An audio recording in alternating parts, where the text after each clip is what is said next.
Warning: the following video contains materials that may be harmful or traumatizing to some audiences. Viewer discretion is advised. Carbon monoxide poisoning.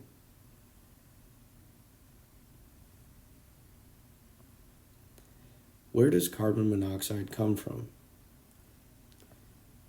Carbon monoxide is a colorless, odorless gas which can be extremely dangerous to one's health and well-being.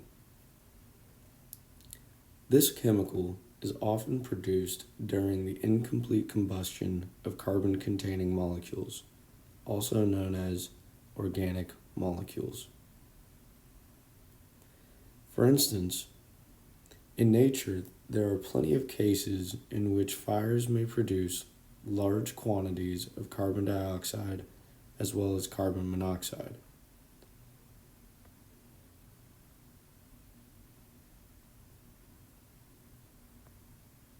Furthermore, in more urban settings, this silent killer is produced by car engines and released via their exhaust pipe.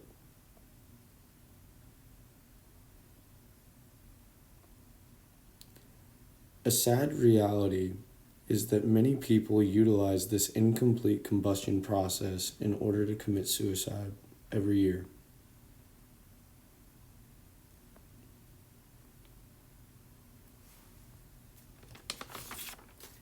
When a doctor or other medical professional is attempting to diagnose whether someone has been poisoned by carbon monoxide, they will take a patient's blood sample. What they are looking for in these situations are elevated levels of COHB. COHB levels greater than 3% in non-smokers and greater than 10 to 15% in smokers confirms the diagnosis.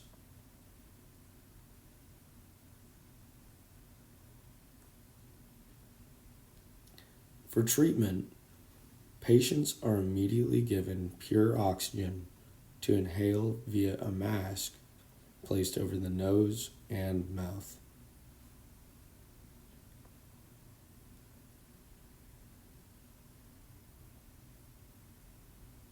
In more extreme cases, they may even have to be put on a ventilator to make the breathing process function more easily. Normal mechanism versus mechanism of disease. During the normal process of respiration, a person inhales oxygen gas and exhales carbon dioxide. What is going on during this process on a cellular and molecular level is that inhaled oxygen travels down the windpipe and lungs until it reaches what physiologists call alveoli.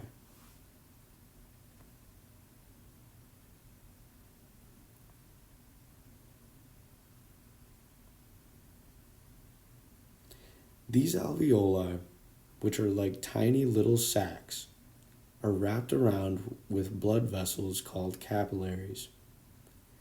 It is at this junction of the human body where clean oxygen is enabled to diffuse to our bloodstream. Once this occurs, the oxygen begins to enter our red blood cells so they can attach to proteins called hemoglobin.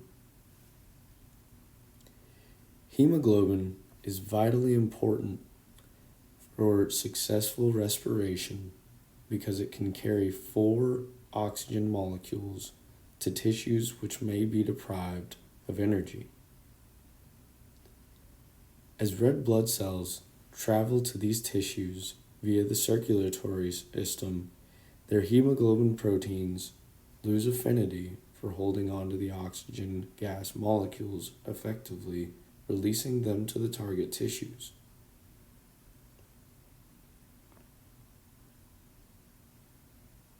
Here, oxygen enters our tissues' cells, and then their mitochondria in order to undergo a necessary transfiguration by the mitochondrial electron transport chain so that adenine triphosphate, our body's primary form of energy, may be produced. A byproduct of this respiratory process is carbon dioxide, which then re-enters the bloodstream and binds to hemoglobin. Now, the reverse process of what was aforementioned occurs so carbon dioxide may be expelled from the body. This is how successful respiration occurs. Unsuccessful respiration may occur when someone accidentally or purposefully inhales carbon monoxide. The reason why normal breathing acquits is due to the fact that carbon monoxide competes for the 4 available binding spots found on hemoglobin more effectively than oxygen can. Hemoglobin's binding affinity is greater for carbon monoxide than oxygen. This causes a detrimental cascading effect, preventing the production of ATP and ultimately suffocating the entire human body. If a person isn't saved within minutes, severe brain damage may occur, or worse, death.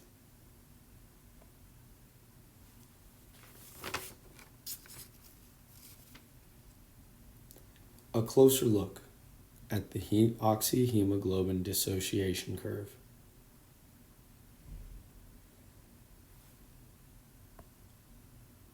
The common graph utilized to describe the HbO2 saturation versus partial pressure of oxygen gas in the human body is called the oxyhemoglobin dissociation curve. As depicted, this curve, under normal circumstances, illustrates that as more oxygen molecules bind to hemoglobin, there is a greater amount of oxygen available for dissociation to eventually occur. When a person is poisoned by carbon monoxide gas, this curve consequently shifts to the left. This left shift, qualitatively and quantitatively, unveils to us that as more carbon monoxide competes with oxygen for hemoglobin's binding site, a person will have less oxygen available to saturate the hemoglobin protein. This is ultimately due to the fact the hemoglobin has a much higher binding affinity for carbon monoxide. It takes a significantly reduced amount of carbon monoxide to bind to hemoglobin, which is why suffocation occurs rapidly.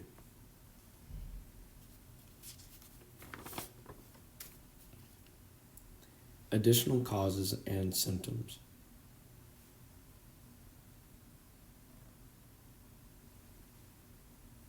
Causes: malfunctioning cooking appliances,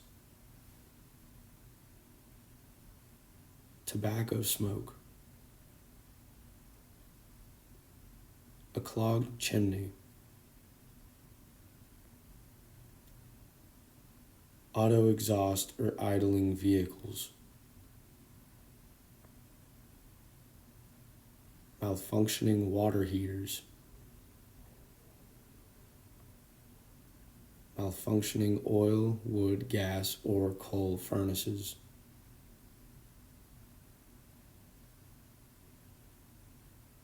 Symptoms: headache, weakness, dizziness, nausea and or vomiting, shortness of breath, confusion, blurred vision, drowsiness, loss of muscle control, loss of consciousness, memory loss, and even personality changes.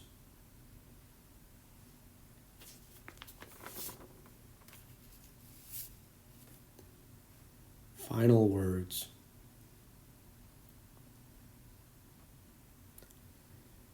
In conclusion, it is important for a community and its individuals to know more about this silent killer. Through a more thorough understanding of how carbon monoxide gas impacts our normal respiratory functions, people may develop an inclination as for why carbon monoxide poisoning is so dangerous. In the future, we can come together not only to save lives from preventable accidents, but also to spread awareness to those who are concerned that their loved ones may be suicidal. Thank you.